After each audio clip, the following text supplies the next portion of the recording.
Under King Bindusara, the Maurya Empire grew until it covered almost the entire subcontinent. He managed this vast territory through active diplomacy, filling his court with foreign ambassadors from powerful Western rulers. But Bindusara faced a succession crisis. He had 4 sons, and while the younger Ashoka was clearly the most capable, Bindusara deeply disliked him, preferring to pass the crown to his eldest son, Sushim. This arrangement fell apart when a rebellion broke out in Taxila. Bindusara sent Sushim to crush the uprising and prove he was fit to rule, but the heir apparent completely failed to restore order. The king then turned to the 18-year-old Ashoka. He suppressed the rebellion with cold efficiency, but his success only made Bindusara more fearful. To keep his power-hungry son away from the capital, the king exiled Ashoka to the governorship of Ujjain.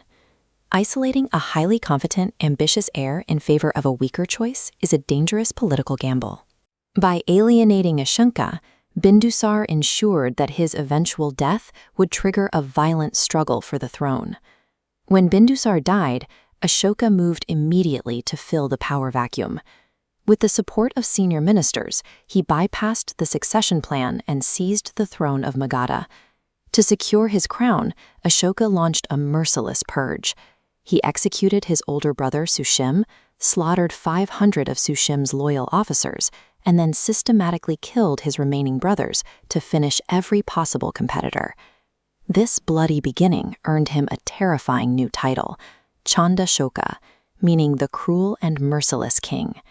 He took a sadistic pleasure in his brutality, commissioning a specialized prison designed solely for him to personally torture his political opponents. Ashoka's absolute authority was built on a foundation of terror. In these early years, he silenced all opposition through sheer, calculated brutality. The breaking point came during the Kalinga War. The Mauryan army won the battle, but the scale of the destruction was horrific. Walking the battlefield, Ashoka saw the consequences of his ambition: hundreds of thousands dead and countless civilians forced from their homes. This ancient Brahmi script is the raw proof of his reaction. Ashoka realized the physical conquest of a nation brought only profound grief. He ordered this admission of imperial guilt permanently recorded in history as his 13th edict.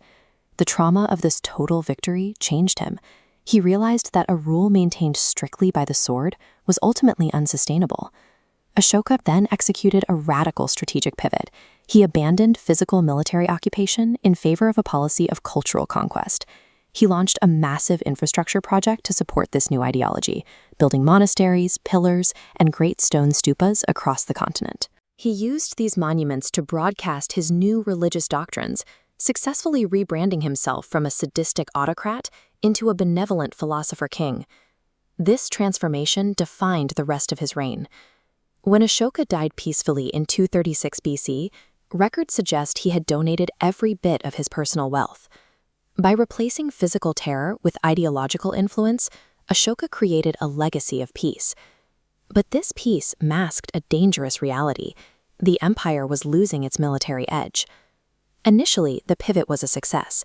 His son, Mahendra, spread Buddhism globally, turning his father's philosophy into a world religion. But inside the palace, the political structure was decaying. The succession fractured immediately. A blind heir was skipped, and the royal lineage began to splinter into failing branches. The institutional collapse was incredibly fast. Within just 50 years of Ashoka's death, the empire he built began to fall apart.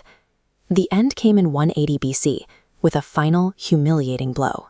The last Mauryan king, Brihadratha, was assassinated during a troop inspection by his own commander. The most telling symptom of the decay was the public reaction. There was none. The king was executed in broad daylight, and neither the army nor the people moved to defend the Mauryan name. Ashoka's moral reversal at Kalinga was a profound triumph, but it was also political suicide. By disarming the terrifying violent force that originally built his empire, he guaranteed its unceremonious demise.